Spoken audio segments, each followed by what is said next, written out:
It is June 1967. The place is the South China Sea near the coast of Vietnam.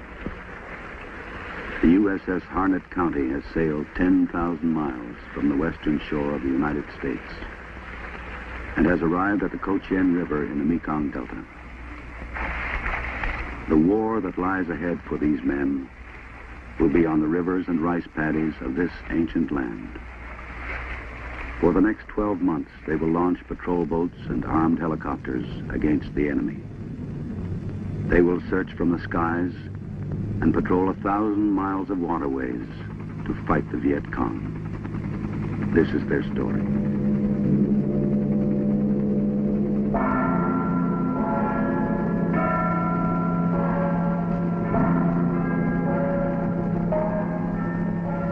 It begins here on the land, amid the lace-like structure of canal and waterway. This is the heartland of South Vietnam, the Mekong Delta. Here, where the mangrove forests stretch as far as the eye can see, where lush farms and rice paddies dot the land, the Viet Cong exercise a shadow tyranny over the people, using the age-old tactics of force and terror. 044 Harnett 2, where are you coming in at this time? Over. There's a burn. You give me a green deck and I'm on my way in. Harnett 2, roger. Green deck, wind 035, port 9 knots, over. 244, I'm on my way in. Harnett 2, roger. Yankee Echo, Yankee Hotel, over. These men and others like them have come here to aid this small nation caught in the midst of war. And in an age that boasts of science and technology, what they accomplish here will still depend on the courage and skill of each of them. The ship is 2 miles from the mouth of the Cochin River, 2 miles from the place her real work begins. Navigation here is dangerous. There is a possibility of running aground on the treacherous shoals and sandbars created by the mud and silt of the river. Added to this danger is the fact that the Viet Cong are entrenched in this area and up until now have roamed the waters almost at will.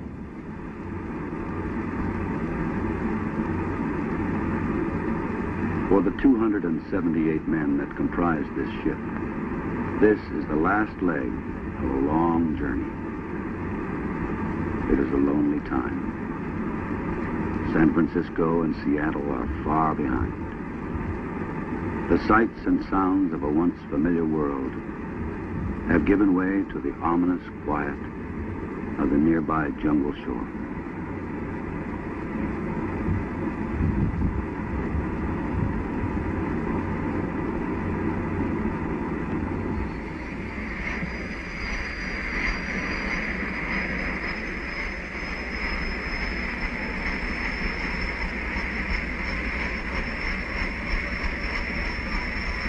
The first patrols leave the ship at dawn, and the men fall into the routine that will govern their lives in the months to come. Words like patrol and reconnaissance, words that were once part of their training, here on the river become part of their lives.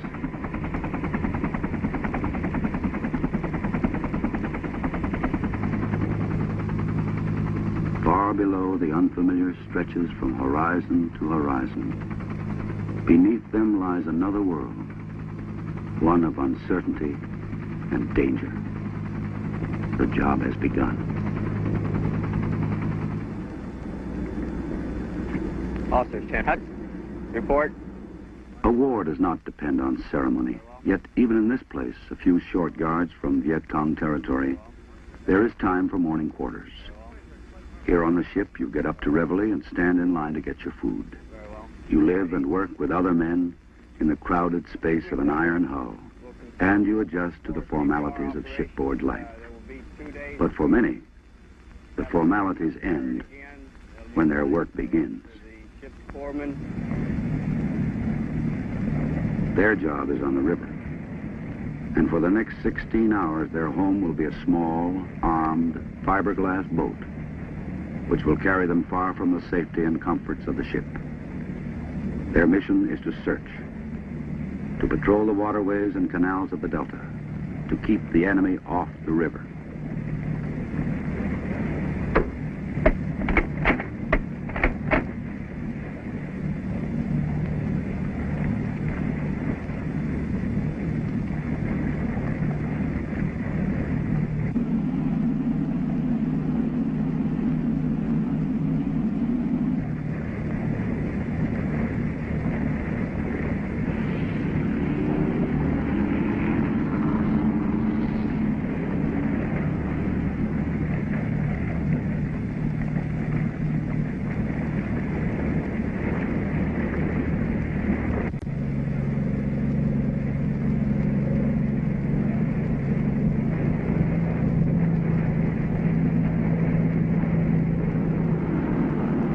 In the Mekong Delta, the river is the key to the land. To the Vietnamese who live here and use it every day, it is the heart of their existence. It nourishes their crops, provides a route to the marketplace, and sustains their families. These waters are the highways of commerce, and there are over 5,000 miles of natural and man-made canals that wander past cities, villages, and hamlets. But if these waters provide a way of life for the people, they also provide a means of transportation to their enemy.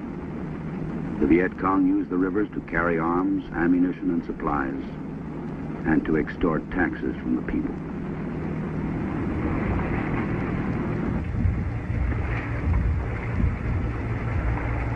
The Viet Cong have used innocent-looking sampans and even children to lure the patrol boats into ambush.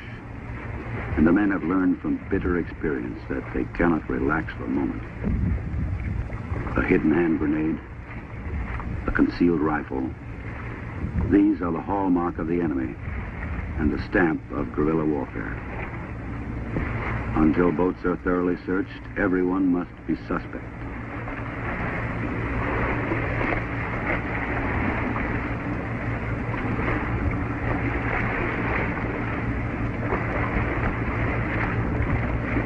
You cannot always tell a Viet Cong by looking or even talking to him. They wear no uniforms, only the black clothes of the peasants. So all boats on the river must be stopped and searched. It's a tedious and dangerous job. 200, 300 sampans are checked every day. You talk with the people, listen to their gossip, and try to get information that may lead to the enemy. It's like a puzzle. A man with an identity card from a too distant province, or a woman with too large a load of rice for just her family. You may not speak their language very well, but you see things, find clues, and try to put them together.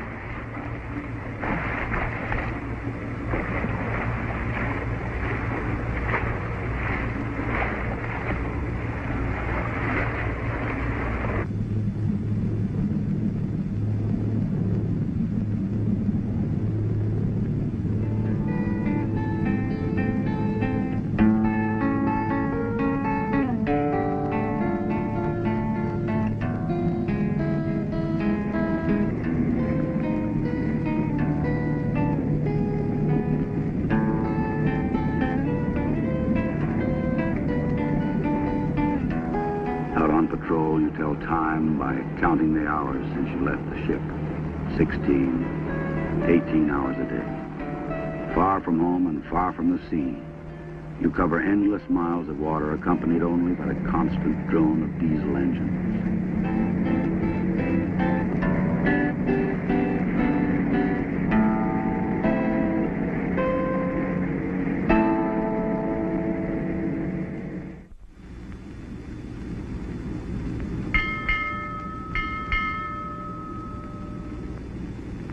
Far from the ports of call, the men labor at the task of keeping a ship fit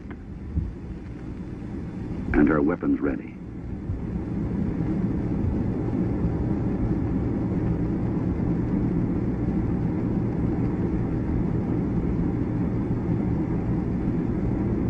Technology has provided the tools and the training, but men provide the work.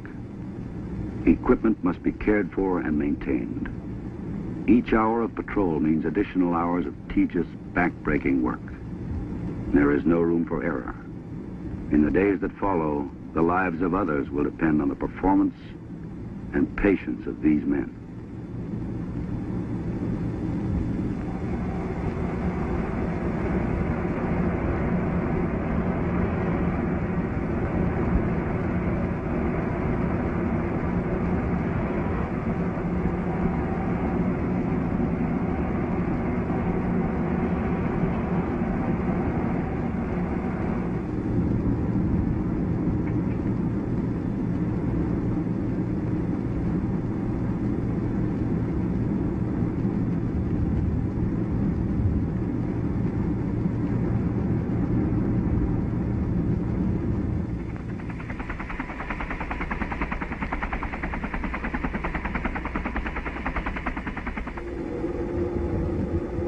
Away from the main deck, men pass their rare free time by playing cards, answering a long overdue letter, or reading an outdated magazine. But the vigil continues.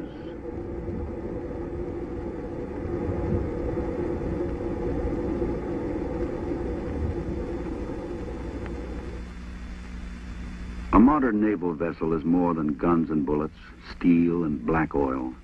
The men aboard her have been trained to perform all the services of a small town.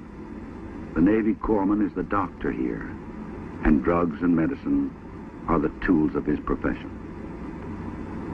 But to a people like the Vietnamese, a people who live in the shadow of poverty and disease, medicine and men like the corpsman offer hope for a better life.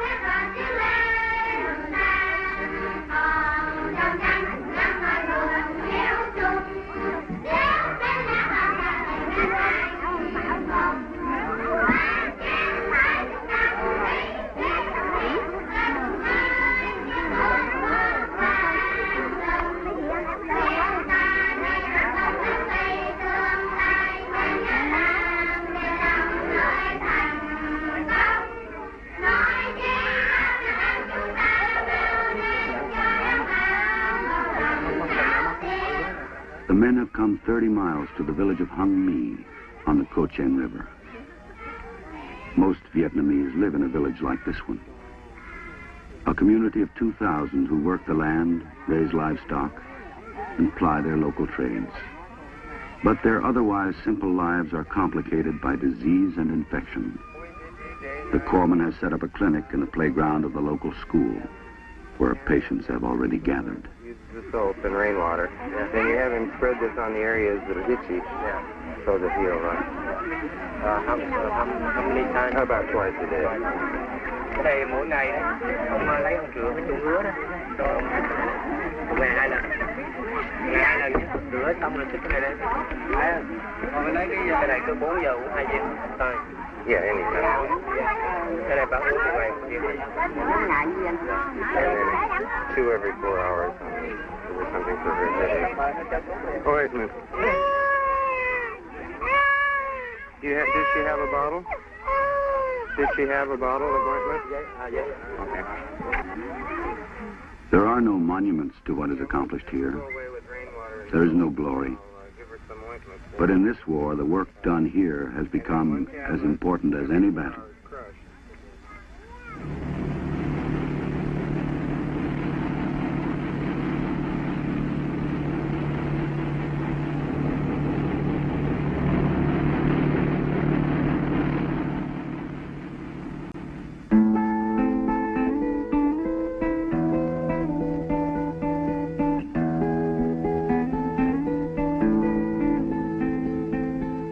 Days become weeks. Weeks give way to long months on the river. A new season comes to the Mekong Delta.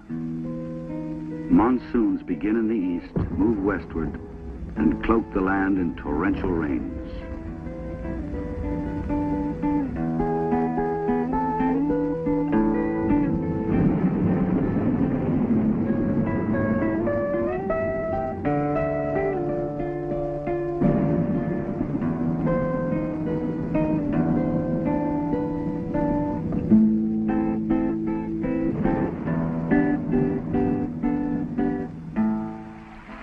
Wind and rain intrude into the life of every man, soaking everything, wearing away at the nerves. Pumps clog, motors fail, ammunition corrodes, and guns rust. For days, there is no pause, only the constant sound of rain against metal.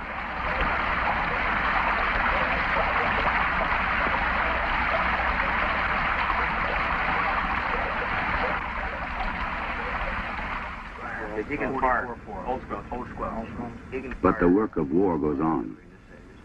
The enemy has used the rains to his advantage. 2 companies of Viet Cong have been discovered on the shores of the Ba Lai Canal, digging bunkers for an ambush. Within the next few A plan is made. Patrol boats will transit the canal and act as decoys to force an encounter with the enemy. The ship's helicopters will remain on board, fueled and armed, ready for action. Charlie will expend a little more energy than he has been. So I want you people to be extremely cautious on the rivers.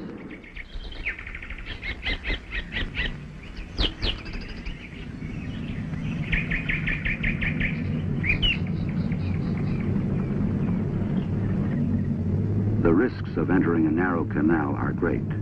These shallow zones of water are the haven of the Viet Cong.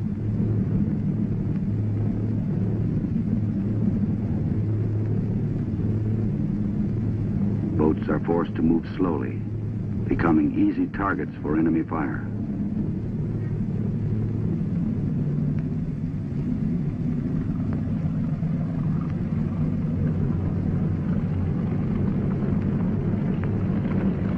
Unforeseen circumstances often dictate strategy. Despite all their preparation and planning, the men must turn back. The water has become too shallow. They are forced to find another route.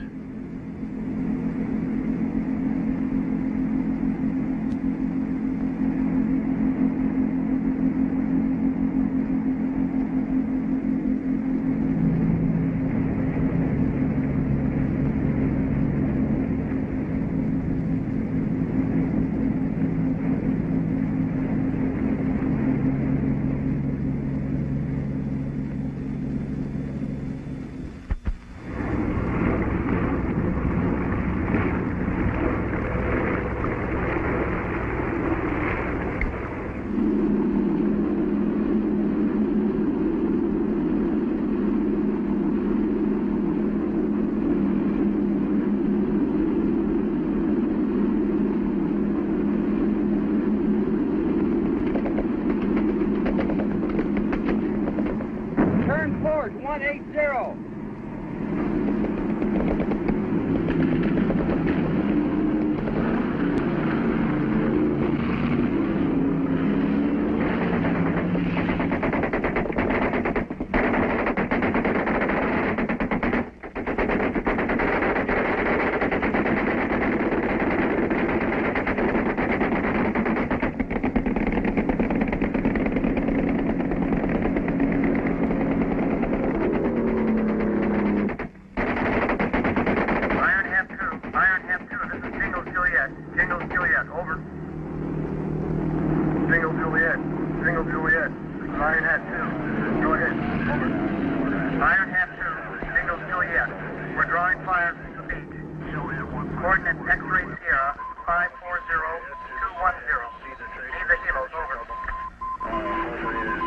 Juliet, this is Iron Hat 2. Roger out. Bridge, this is radio. Scramble a hero.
Okay, Bill.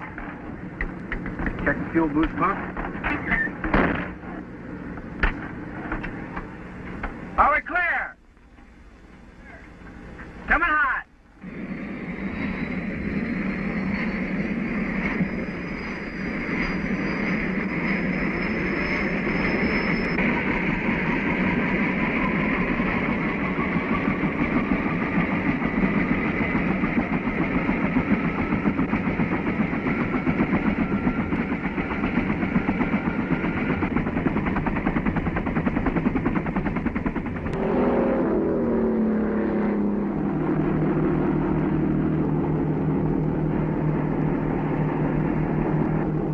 Turn forward, 180.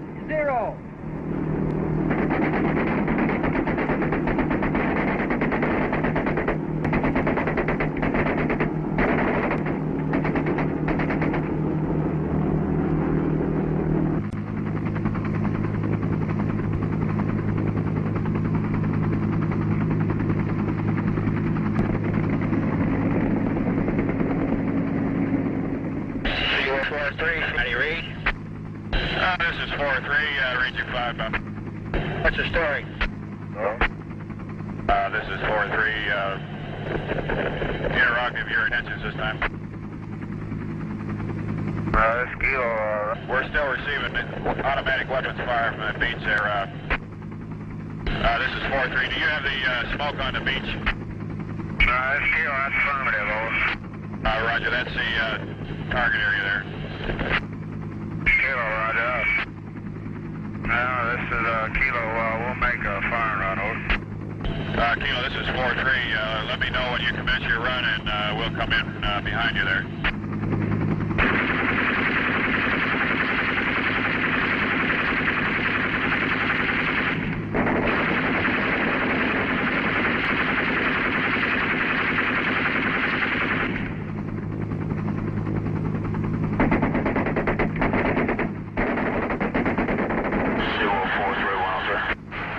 This is 4-3, go ahead. Roger, just wondering if you guys had a pretty good pinpoint location as to where this fire was coming from. This is 4-3, Roger. You have my smoke in sight there. We received automatic weapons fire from the beach side and also from the tree line on either side of the smoke running from north to south. Over.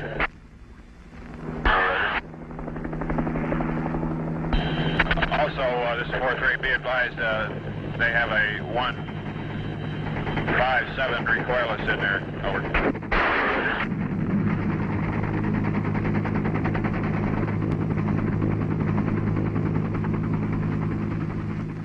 The ordeal of this battle is over, but the victory has not yet been won. There is no rest now for these men. The enemy has shown himself. They must act quickly, decisively, to deny him his sanctuary. New targets out of reach of the PBRs have been located by the Vietnamese command center. Enemy gun emplacements, bunkers, and supply sampans. 801. I see what's happening. 905.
In this engagement, one of the helicopters was shot down by a sniper in a sampan.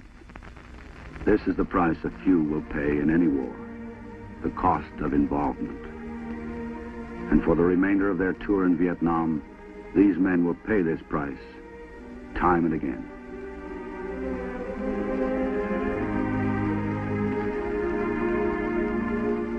They have faced the enemy.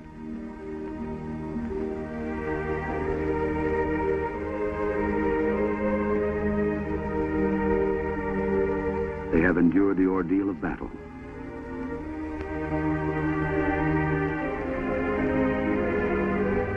They have won their badge of courage.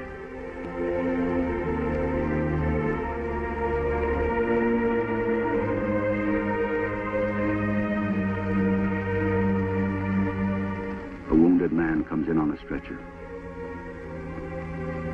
Another call to battle.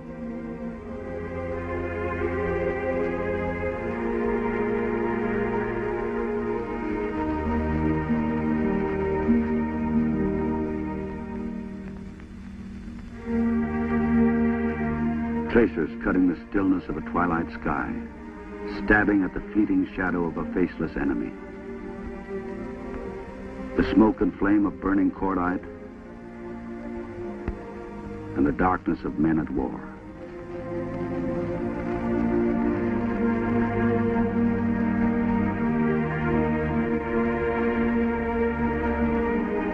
The fight will go on.